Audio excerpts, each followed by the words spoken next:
Groups కి prepare అయ్యే మనలో ఎంతో మంది అభ్యర్థులు తీవ్రంగా ఇబ్బంది పడే సబ్జెక్ట్ ఈ ఎకానమీ. ఆ భయం ఉన్న వారిలో మీరు కూడా ఉన్నారేమో ఒకసారి చెక్ చేసుకోండి. మిగతా సబ్జెక్ట్స్ ఎలా ఉన్నా ఈ ఎకానమీ పుస్తకం తెరవగానే మనకు అర్థం కాని క్లిష్టమైన పదాలు, బడ్జెట్ మరియు సర్వే లేని నెంబర్లు చూసి మనం తికమక పడిపోతుంటాం. అందుకే ఈ సబ్జెక్ట్ మనకు ఒక భూతంలా కనిపిస్తుంది.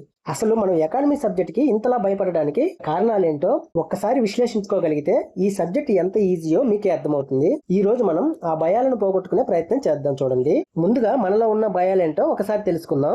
ముందుగా చూడండి, మన సబ్జెక్ట్ స్టార్ట్ చేయకముందే మన పక్కన ఉన్న వాళ్ళు, చివరకు మనకి టీచ్ చేసే మన ఫ్యాకల్టీ కూడా ఈ ఎకానమీ అంటే చాలా టఫ్ సబ్జెక్ట్ అని మనకు మంచి హైప్ ఇచ్చి మనం భయపెట్టేస్తారు. అక్కడే సగం భయం మొదలవుతుంది అన్నమాట మనకు. ఇకపోతే బట్టి విధానం దీనికి అమలు కాదండి. ఎందుకంటే మిగతా సబ్జెక్ట్స్ లాగా పాలిటీ కానీ, ఏపీ హిస్టరీ కానీ, మరేదైనా కానీ ఒకసారి చదివామంటే అది మనకు రాలేదంటే మనం ఏం చేస్తాం, గట్టిగా దాన్ని బైహార్ట్ చేసే ప్రయత్నం చేసేస్తాం అనమాట. ఇలా బైహార్ట్ చేయడం అనేది మిగతా సబ్జెక్ట్స్ కొంచెం అనుకూలమైన, ఈ ఎకానమీకి మాత్రం ఈ బైహార్ట్ సిస్టమ్ అనేది పనికిరాదు. ఒకవేళ నువ్వు బట్టి పట్టినా ఎగ్జామ్ హాల్లో ఆన్సర్ చేయడం చాలా కష్టం అవుతుంది అనమాట. ఇలా మనం నెంబర్స్ని బట్టి పట్టుకొని ఎగ్జామ్ హాల్కి వెళ్ళి కాన్సెప్ట్ తెలియకపోతే మనకు భయం అనేది సహజంగానే వస్తుంది. మూడో పాయింట్ చూడండి, నెంబర్స్. అన్నిటికంటే పెద్ద భయం ఈ నెంబర్స్. ఈ బడ్జెట్, ఈ సర్వే, ఇలా ఎక్కడ చూసినా ఈ నెంబర్లే ఉండడం వల్ల ఈ సబ్జెక్ట్ మీద మనకు అసలు ఇష్టమే పోతుంది అనమాట. మేము ఎకానమీ అనగానే మనకి మైండ్లోకి ఏమొస్తుందంటే ఓన్లీ నెంబర్సే చూసే వాళ్ళు చాలా మంది ఉంటారు మనలో. ఎవడో పక్క వాళ్ళు ఈ సబ్జెక్ట్కి మంచి హైప్ ఇవ్వడం, దీన్ని ఒకవేళ మనం గట్టిగా కూర్చొని చదవదామన్నా చదవలేకపోవడం. మూడోది వచ్చి ఈ నెంబర్స్. నేనైతే ప్రధానంగా ఈ 3 భయాలే ఉన్నాయని అనుకుంటున్నాను. ఇవి కాకుండా మీకు ఇంకేమన్నా భయాలుంటే కామెంట్ రూపంలో తెలియచేయండి. వాటి గురించి కూడా వివరించుకునే ప్రయత్నం చేద్దాం. మిగతా సబ్జెక్ట్స్ని నువ్వు ఎలా అర్థం చేసుకున్నా పర్లేదు, కానీ ఈ ఎకానమీని మాత్రం మన నిత్య జీవితంలో జరిగే రోజువారీ అంశాలకు లింక్ చేసుకుని చదవడం అనేది మంచి పద్ధతి అని నేను చెప్తాను. అది ఎలాగో ఒక 2-3 ఎగ్జాంపుల్స్ మీకు ఇప్పుడు ఇక్కడ ఇస్తాను చూడండి. ఈరోజు ఉదయాన్నే లేచి మనం కూరగాయల కోసమని మనం మార్కెట్కి వెళ్ళామనుకుందాం. మార్కెట్లో టమోటాలు 1 కేజీ వచ్చి 40 రూపీస్ ఉంది ఈరోజు. అలా రెండవ రోజు నువ్వు సేమ్ కేజీ టమోటాలు కొనడానికి మళ్ళీ మార్కెట్కి వెళ్తే 60 రూపీస్ అయింది. అలాగే 3rd డే వెళ్ళావు, 4th డే వెళ్ళావు, 5th డే వెళ్ళావు, 6th డే వెళ్ళావు అనుకుందాం. ఈ వారం అంతా వెళ్ళావు. మీకు రోజుకి 1 కేజీ టమోటాలు నీకు అవసరం అవుతున్నాయి అనుకుందాం. నీకు కావాల్సిన కేజీ టమోటాలే ఇక్కడ చూడండి వేరియేషన్స్ ఎలా ఉన్నాయో. ఫస్ట్ రోజు నువ్వు మార్కెట్కి వెళ్ళినప్పుడు 40 రూపాయలకి వచ్చాయి, తర్వాత 60, తర్వాత 50, తర్వాత 70, తర్వాత 60, తర్వాత 45 రూపాయలకి వచ్చాయి. మనం ఫస్ట్ రోజు వెళ్ళినప్పుడు 40 రూపాయలు ఉంది కదా, దీన్ని మనం బేస్ ప్రైస్ అనుకుందాం. ఎందుకంటే ఈ వారానికి సంబంధించి నువ్వు ఈ రోజే వెళ్ళావు కాబట్టి. తర్వాత రోజుకి వెళ్ళే లోపల నీకు ఎంత పెరిగింది, ఒక 20 రూపీస్ పెరిగింది. తర్వాత ఈ 40 మీద ఒక 10 రూపాయలు పెరిగింది. తర్వాత నెలలో ఈ 40 మీద ఒక 30 రూపాయలు పెరిగింది. తర్వాత 20 రూపాయలు పెరిగింది. తర్వాత ఒక 5 రూపాయలు పెరిగింది. ఇదంతా కలిపి ఈ నిరంతరం ఈ ధర పెరుగుతూ ఉంది కదా, చూసారా? ఇక్కడ 60, ఇక్కడ 70 వచ్చి మళ్ళీ 60కి తగ్గిందని అనకూడదు.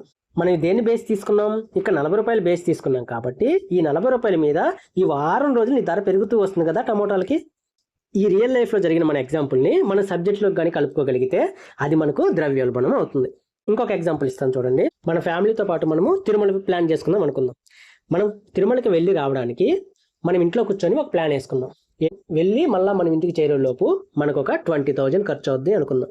ఫైనల్గా ఏమైందంటే నువ్వు తిరుపతికి వెళ్ళి మీ ఇంటికి రిటర్న్ అయ్యేలోపు నీకు ఒక 15,000 ఖర్చు అయిందన్నమాట. ఇక్కడ నువ్వు అనుకున్న దానికంటే నువ్వు ఖర్చు పెట్టింది చాలా తక్కువ. దీన్ని ఎకానమీ భాషలోకి మారుస్తాను చూడండి.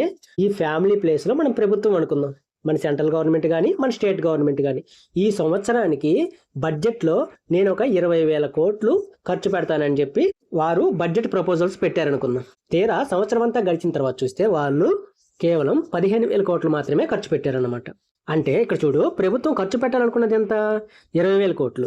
ప్రభుత్వం ఖర్చు పెట్టింది ఎంత, 15,000 కోట్లు. అంటే 5,000 కోట్లు ప్రభుత్వం మిగుల్లో ఉందన్నమాట. దీనిని మన ఎకానమీ భాషలో చెప్పాలంటే మిగులు బడ్జెట్ అంటారు. నీ మొత్తం బడ్జెట్ ఇంత, నువ్వు ఖర్చు పెట్టింది ఇంత, ఓకేనా?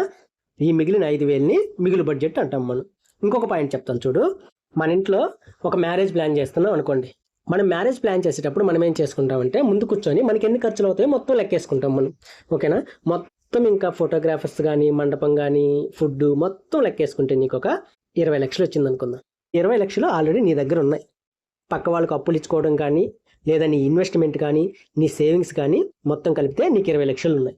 ఈ 20 లక్షల్లోనే నువ్వు మ్యారేజ్ ప్లాన్ చేసావన్నమాట. ఈ మ్యారేజ్ జరిగే ప్రాసెస్లో ఏమైందంటే ఇంకా కొంచెం గ్రాండ్గా చేసుకోవాలనే ఉద్దేశంతో ఈ 20 లక్షలకు కాస్త ఇంకొక 5 లక్షలు ఎక్స్ట్రా పెట్టి మనం గ్రాండ్గా చేసామన్నమాట. ఇట్లా గ్రాండ్గా చేయడం వల్ల ఇది 25 లక్షలకి మనకు ఖర్చు వచ్చింది.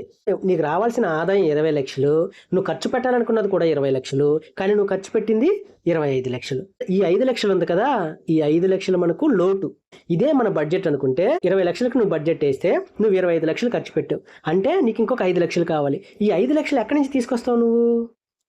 ఇప్పుడు మనం మ్యారేజ్లో అయితే మనం ఏం చేస్తాం, అప్పు తీసుకుంటాం అనమాట బయట వాళ్ళ దగ్గర నుంచి, వడ్డీకి ఎవరొకరి దగ్గర నుంచి అప్పు తీసుకొని వస్తాం. అలాగే గవర్నమెంట్ ఏం చేస్తుంది, ఇక్కడ ఆర్బీఐ దగ్గర నుంచి కానీ ప్రజల దగ్గర నుంచి కానీ సెక్యూరిటీల రూపంలో డబ్బులు తీసుకోవడం మొదలు పెడుతుంది అనమాట.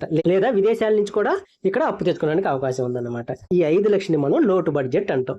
ఇక్కడ చూడండి, సింపుల్ గా ద్రవ్యోల్బణం గురించి మనకు అన్వయించుకోగలిగాం, మిగులు బడ్జెట్ గురించి చెప్పుకోగలిగాం, లోటు బడ్జెట్ గురించి కూడా చెప్పుకోగలిగాం. ఓకేనా? ఇలా రియల్ లైఫ్ లోకి లింక్ చేసి ఆ కాన్సెప్ట్ ని పసిగట్టగలిగితే ఎకానమీ అంత కష్టమైన సబ్జెక్ట్ అయితే కాదు.